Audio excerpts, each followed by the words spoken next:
uma sedação com propofol e com midazolam.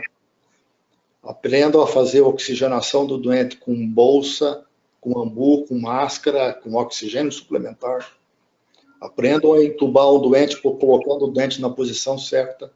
Aprendam a utilizar a máscara laríngea e tenham a disposição de colocar uma cricotireoidectomia na primeira dificuldade, na segunda dificuldade que tiverem. Ok? Claro que se tiver um anestesista do lado e tiver uma boa oxigenação, chame o anestesista antes.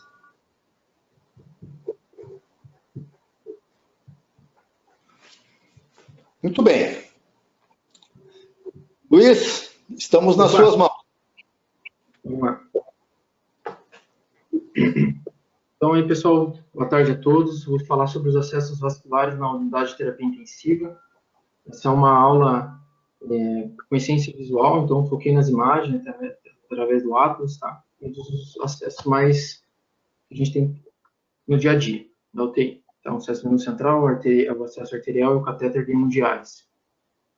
Então, acesso venoso central, as indicações, tá? Manejo de drogas vasoativas, a nutrição parenteral, plasmaférese, o cateterismo da artéria pulmonar, são algumas das indicações. Os locais de inserção seria a jugular interna, subclávia e femoral, sendo a jugular interna e a subclávia preferidos porque ela tem menos taxa de infecção que a femoral. E hoje em dia, como está mais disponível, sempre utilizar ultrassom, né? Na Santa Casa a gente tem ultrassom sempre disponível, é de bom tom usar e facilita muito, né? Seria o correto. E sempre após o procedimento, solicitar o raio-x de controle para confirmar o posicionamento até descartar complicações, como hemotórax, uma das mais temidas. Tá? Tive uma experiência com o R3 Bruno, que a gente fez guiado, mas ainda o paciente teve. Então, imagine se não fosse guiado, não teve hemotórax. Mas sempre solicitar o raio-x. Então, o acesso venoso central, os instrumentos, tá? O material de asepsia, antiasepsia, os campos, o kit de acesso e o ultrassom, como que a gente já conversei. Então, sobre o acesso venoso central, a gente tem cada sítio um aspectos anatômicos e posicionamento do paciente. Tá? No vaso do pescoço, eles estão mais profundos que o esternocleidomastoide, sendo que a veia está lateral e superficial à carótida. E a gente tem alguns marcos anatômicos, que seriam a cabeça external do músculo esternocleidomastoide e a cabeça clavicular. Elas vão formar um triângulo, e no ápice desse triângulo, no ponto, a gente consegue ser a passagem da jugular interna. Aqui tem uma imagem com ultrassom, o operador com a mão não dominante, né? Ele fazendo a imagem direta, a diferença seria a capacidade de colapsar, então a veia ela iria colapsar, como na imagem, né? Então, aqui um pouco mais do posicionamento, colocar a cabeça, girar a cabeça em 45 graus, em direção ao ombro, contralateral. O paciente também na posição de Trendelenburg, para ter o retorno venoso e melhorar a urgência, facilitará o procedimento também. E entrando daí a agulha em 30 graus em direção ao mamilo ipsilateral. Né? Aqui dá até para ver numa imagem que ele está entrando, a gente consegue ver bem certinho no ultrassom.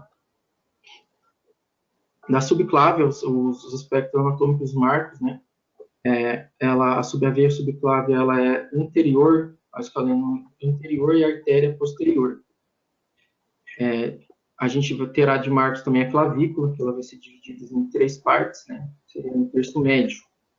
Então, o dedo do operador, o dedo indicador, então, se eu colocar a mão contra a mão não dominante, né? Será colocado na fúrcula, o dedo indicador, e o polegar no sulco deltopeitoral. E ali, mais ou menos 1 centímetro abaixo da clavícula, seria o ponto de punção.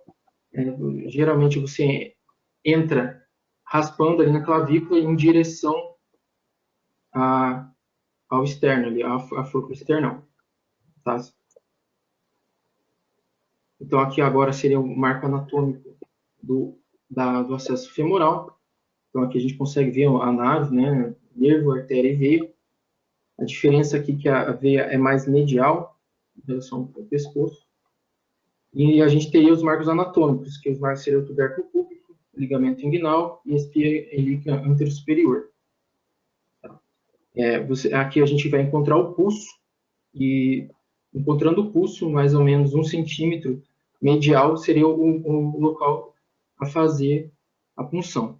A gente consegue ver aqui também no ultrassom aquilo que a gente falou sobre colapsar também. A visualização direta facilitando muito o procedimento. Esses seriam os marcos anatômicos dos principais sítios. Falando da técnica, né, a técnica de Seldinger, propriamente dita, tem que ser realizada a correta asepsia, colocação dos campos. Feita a correta asepsia, colocação dos campos, você pega a agulha, tem feito o botão anestésico, pega a agulha calibre 18, né, a agulha de Seldinger. Você vai sempre entrar aspirando, esperando o retorno venoso, o retorno rápido do sangue vai ser um retorno venoso. A gente pode fixar com a mão contralateral a agulha, tem que fixar, essa é a parte mais importante do acesso, né? Fixar a agulha, tirar o êmbolo, a gente vai ver que é um sangue que baba, diferente do arterial. Tá?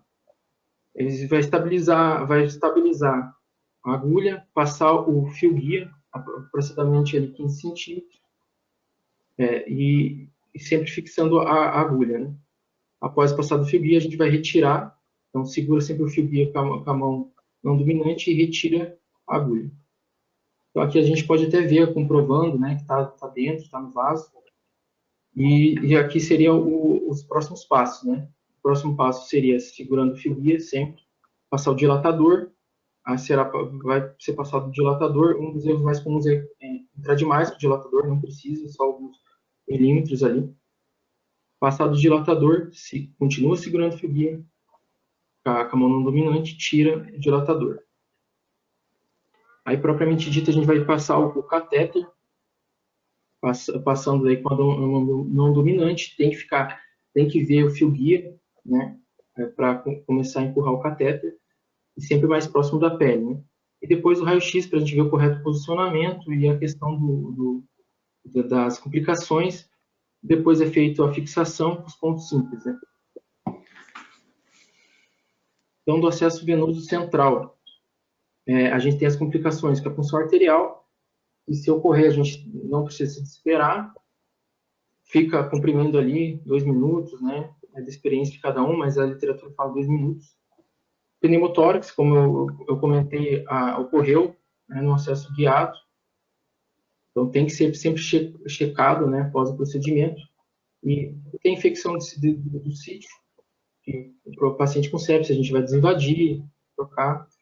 Obstrução venosa, trombose, embolia gasosa.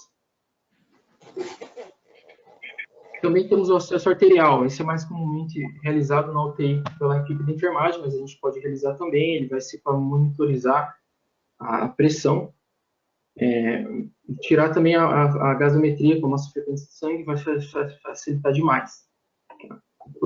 Possivelmente todo mundo a gente vai lá e vai no gasômetro, né? Ele é muito importante. A complicação hematoma, trombose, um falso aneurisma, isquemia, necrose, infecção. Então, é mais utilizado o radial e sempre utilizado a manobra de Allen para a gente ver a questão da artéria ulnar, que ela é a principal da mão, mas por isso a gente prefere o radial. Aqui também outra imagem, né, que também pode ser título de curiosidade, a gente consegue ver o vaso arterial, ver com Doppler também, e seria aqui o método da punção, como pode ser posicionado, né? Sem grandes segredos. E teria o catéter de diálise também. Os princípios gerais, as indicações são as refratárias, necessidade refratária, hipercalemia refratária, hipervolemia refratária, a uremia sintomática, encefalopatia, né, por exemplo. Então, é preferido a jugular, primeira opção, até pelo próprio trajeto, ser mais próximo da veia cava, e também pela ter uma menor resistência ao fluxo de hemodiálise. Segundo seria o femoral. A escápula não é tão utilizado porque ela tem o maior risco de estenose, um potencial de estenose aumentado. Tá, daí tem o kit. Eu nunca tinha passado um catéter de diálise, foi uma experiência também, não foi fácil, não estou tendo muita sorte, o Bruno também auxiliou. Pegamos o outro que ele não, nem ele conseguiu, a gente teve que chamar a esposa do Danilo, né, a doutora, para a gente conseguir para correto fluxo e priorizar a diálise do paciente. Também tem que ser realizado o raio-x, né, e principalmente por ser um catéter semi-rígido, ele tem a possibilidade de, ele pode causar arritmias, né, se ele estiver dentro do átrio, então sempre tem que ver isso, até o risco de tamponamento cardíaco, então você tem que conferir bastante. O catéter de hemodiálise, os instrumentos, tipos diferentes de catéter, eles podem ter acesso a retos ou curvos. Aqui tem um errinho, seria 3 a 4 milímetros. Esse é um catéter padrão da imagem do Atlas, né? Então, o catéter de diálise é um aspecto importante. Ele tem o seu uso exclusivo para diálise, né? Evitar a infusão de drogas ou coleta de sangue ali no local. Quando não utilizado, está em solução do bloqueio, o avanço inadequado do fluxo também. Então, colocar errado pode ser ser inadequado para o fluxo de diálise. Então, a gente tem que ver o correto posicionamento. Não adianta forçar, né? Que foi no meu caso o Bruno, que não dava o correto posicionamento, mesmo a gente tentando com ultrassom. E também a monitorização cardíaca, né? Tem que ser colocado para a gente ver esses aspectos da arritmia. Tá? E ter cuidado com essa ponta do catéter. Por ser uma aula essencialmente, né, visual, tentei trazer as imagens, estou aberto aí para dúvidas.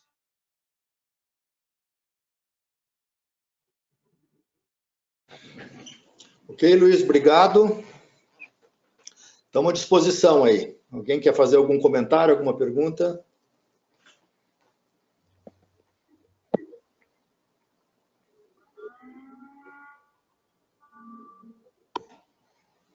Saurinho, quer falar alguma coisa de acesso?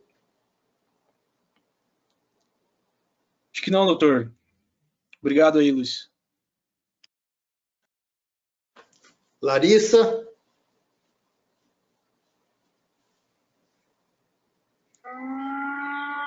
Conta um pouquinho como vocês têm pego, de um modo geral, feito acesso com utilização do eco?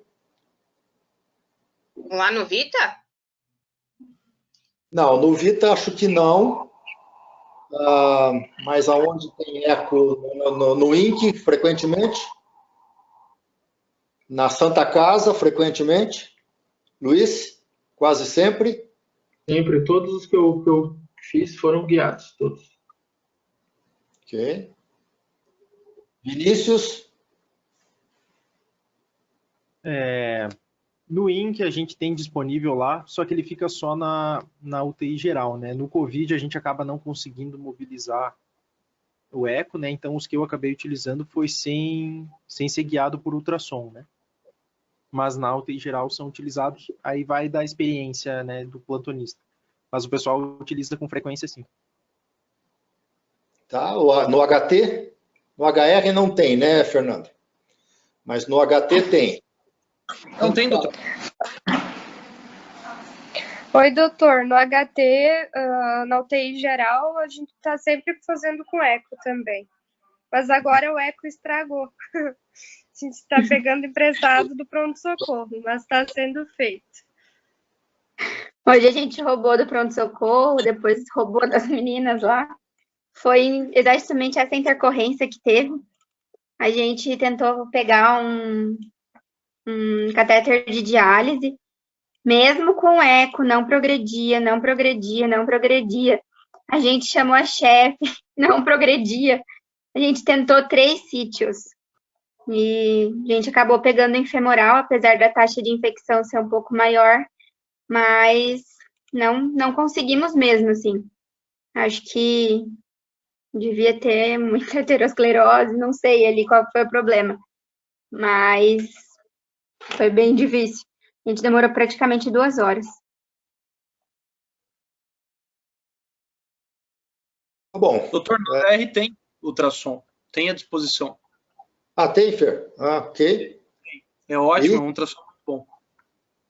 E vocês têm usado frequentemente? eu tenho um pouco de problema porque ele tem que rodar em muitas UTIs, né? Então, sempre que eu tenho à disposição, eu tenho mais conforto usando o ultrassom. Ok, tem vocês na fase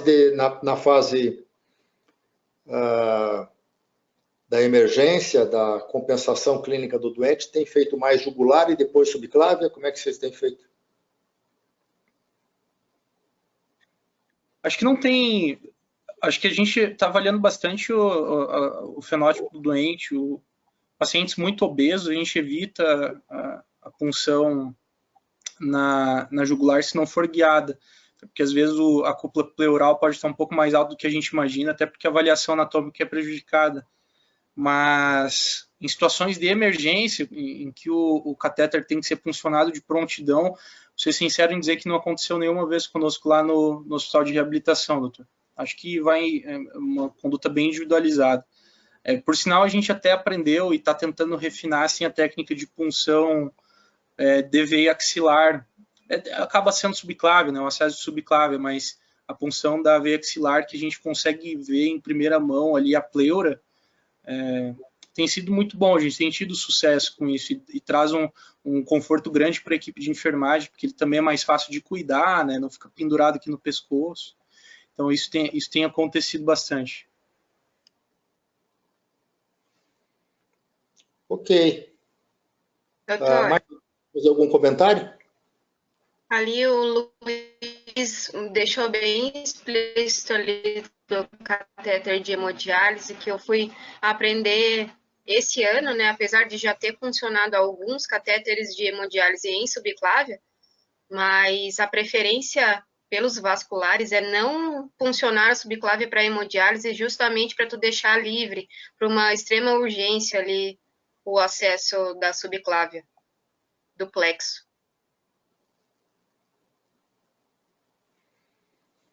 Ok.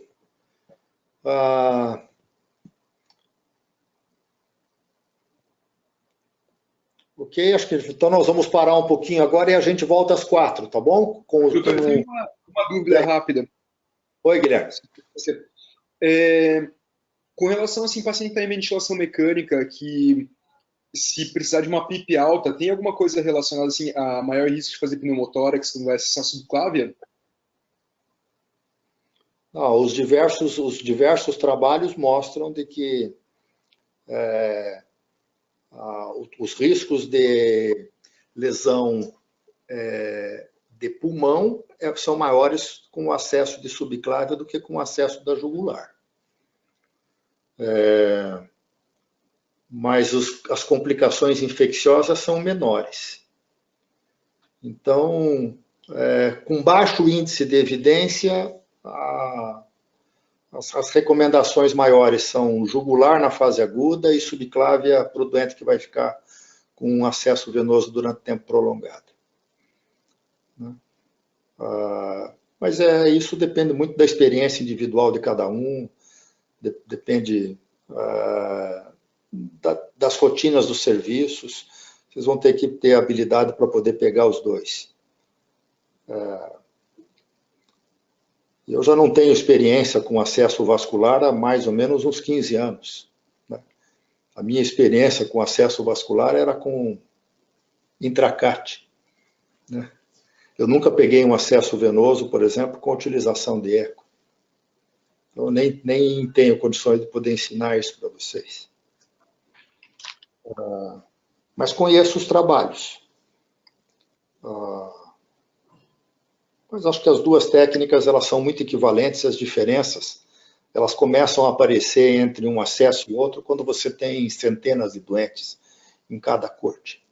Né? Então elas são relativamente pequenas. Mas é óbvio de se entender de que a aplicação dos bundles são importantes para poder evitar as complicações infecciosas, de que o acesso na jugular ele é mais fácil de ser mantido longe de secreção traqueal. Então, de que vocês devem preferir, com pouco grau de evidência, o acesso da subclávia para o doente que vai ficar com catéter de longa permanência. mas que, de um modo geral, os acessos da jugular são mais fáceis de ser realizados numa fase aguda de emergência.